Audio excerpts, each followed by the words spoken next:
Hey guys, we're going to cover the kind of clothing you need to bring for the Seacoast men's hike, and I'll try to make this quick, but starting with footwear and the wrong kind of footwear. So you do not want to bring any kind of work boots, leather boots, or duck boots to hike in. These are way too heavy for the kind of terrain and distances we're going to be covering. You're going to be worn out in these in no time. Also, they're not waterproof at all. You get these wet, they're going to stay wet for a long time. They're going to be even heavier and cause you all kinds of foot problems like trench foot and things like that. So nothing like these. I've seen guys bring these by mistake to hike in, and they were done by the first day. Their feet were so miserable. So also no sneakers, basketball high tops, or tennis shoes. Again, these get wet, they're going to stay wet. And none of these with the tread design and everything and the construction of them are built for hiking at all. So we're going to be hiking over rocky, unstable terrain. You're going to lose your footing in these and hurt yourself. So none of these kind of shoes will work. So the right kind of footwear. So if you've got any problems with rolling ankles, with a load on your back or a backpack on, anything like that, hiking boots might be the best option for you. Maximum ankle support, where you can lace up that high top. Um, Great for heavy loads.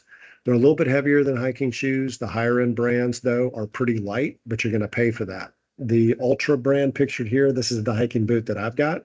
If you've got any kind of foot issues or toe issues where you need a wider shoe or a wider toe box, these are a great brand to consider. They're really comfortable, really light. I love mine. So a little bit longer break-in time. Hiking shoes, a lot of guys wear these. Minimal ankle support. So again, if you got an issue with rolling ankles, might not be the best option for you. Maximum foot protection, moderate weight. Again, the higher end brands will be lighter. Moderate break-in time. Trail runners, least recommended shoe for the Seacoast men's hike. We do have some guys that wear these, but they're experienced hikers that are familiar with the trails and terrain that we're going to be hiking, and they know that they can hike these in the trail runners. Minimal ankle support, not heavy construction, the heaviest construction with the sole and everything. So don't highly recommend these, but they are an option. You're going to need a pair of water shoes because we're going to be doing water crossings through streams and rivers. You want to make sure that they're lightweight, that they've got a heel strap so they don't come off during the water crossing, you lose them, and that they've got toe protection because during the water crossing, you're going to be hitting rocks and boulders and things with your toes. You want to make sure they don't get injured and that they drain water well. So Crocs are okay. The water shoes like the Keen brand pictured here are great. No flip-flops or sandals. Even if they're completely rubber or plastic, you don't want flip-flops or sandals. They'll come off your feet during a water crossing, you'll lose them. They've got little to no toe protection. So if you hit those rocks, you're going to get your toes hurt. And these can actually cause injury. You'd be better crossing the water barefoot than in a pair of flip-flops or sandals. These can actually cause you to get an injury. So um, you're going to want to make sure that your water shoes are comfortable enough to hike a decent distance in. Unless you plan on switching out of your water shoes right after each water crossing and getting back into your hike shoes or boots, which is what I do. Otherwise, you're going to want to be comfortable to hike in for a little bit.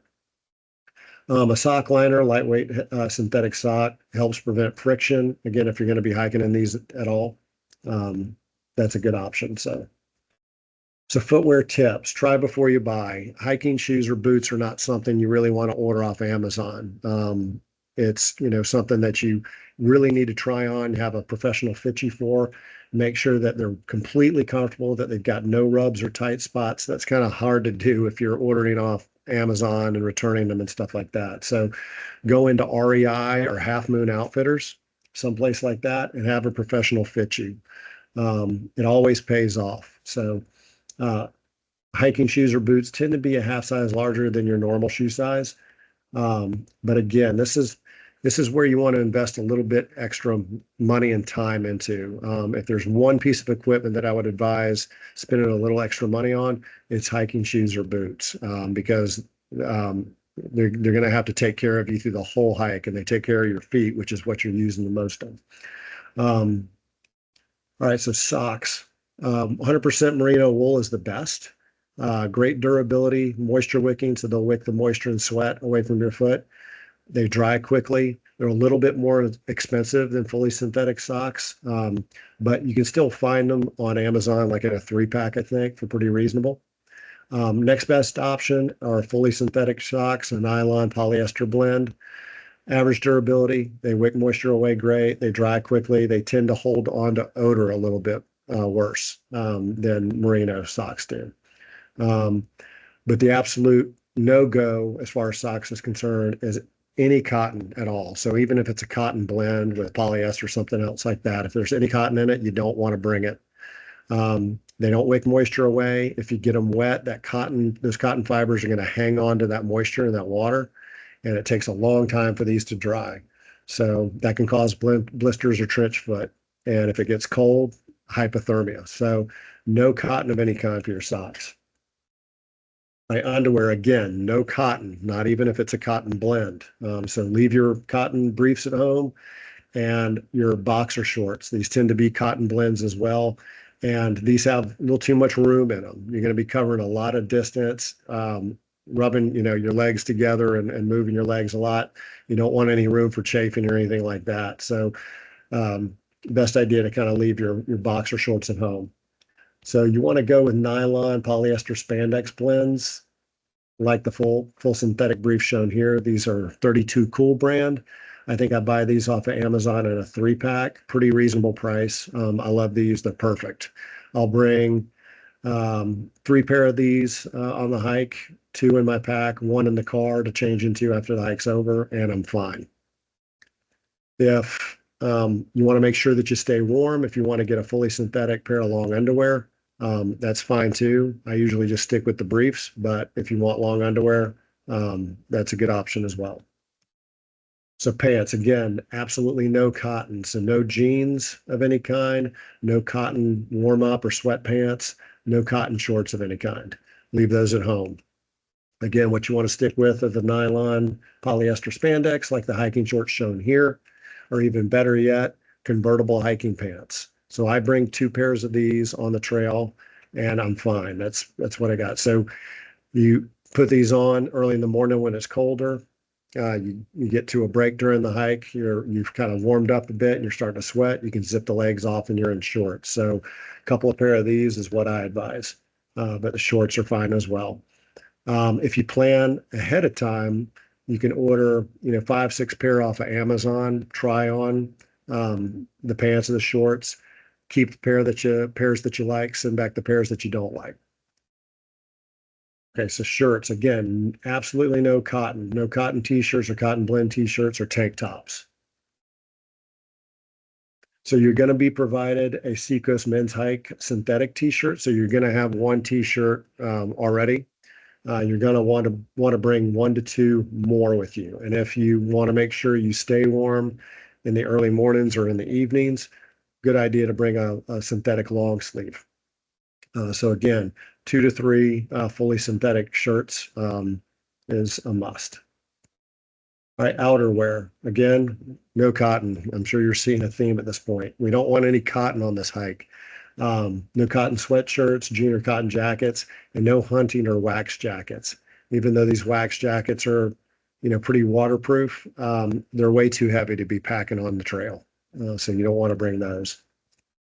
Nylon, polyester, spandex. The synthetic fleece is a requirement, really. It's a must-have, in my opinion. There are a lot of brands out there, Columbia, LL Bean, there are other brands. But this is, you're gonna want to have 1 of these in your pack. This is a must-have, as well as a puffy jacket. And these are things that you can borrow from a friend or a hiker that's not hiking this time. These are things you don't have to go out and buy. If they're not something you use, you can borrow these. But a puffy jacket really is a must-have as well, because there's the potential of it getting pretty cold at night, and you're going to want to stay warm. Also, a requirement, a must-have, is a rain jacket or poncho with a hood, something that completely repels water, is waterproof, in case it rains. If it rains on the trail or in camp, you're going to want a rain jacket with a hood on it that keeps you dry. If you want to keep your legs dry, you can certainly bring some rain pants with you. And again, these are things that you can borrow. Just ask around. There are guys with a lot of equipment out there. but this is a rain jacket is a requirement. It's a must-have. All right, other clothing items that you want to consider bringing. A wool or synthetic beanie is really a requirement. It's a must-have, in my opinion. You're going to want something to cover your head and your ears if necessary if it gets really cold in the evenings or in the morning. So a wool or synthetic beanie is really a requirement. Baseball cap, optional. You can bring that if you want. You can strap it to your pack and forget about it if you don't want to wear it. Lightweight gloves. Some guys bring these. They want to keep their hands warm. And if you're going to be, cutting up wood and handling wood and stuff like that, it might be a good thing to have on the trail as well. All right, so here's a checklist of items. I'm not going to go over this. You can pause the video to review it, take a look at it, kind of check things off. Okay, where to buy this stuff? Like I said, for the shoes and boots, I highly recommend going to REI or Half Moon Outfitters and getting fitted by a professional there. Hiking boots and shoes are not really something you want to go to Walmart or buy off of Amazon. For pretty much everything else, clothing related, you can go to Amazon, Walmart, REI, or Half Moon to find those things. So any questions about that, please ask your hike leadership. With REI and Half Moon, very often we have discounts. The hike has discounts, so inquire about that as well. Thanks.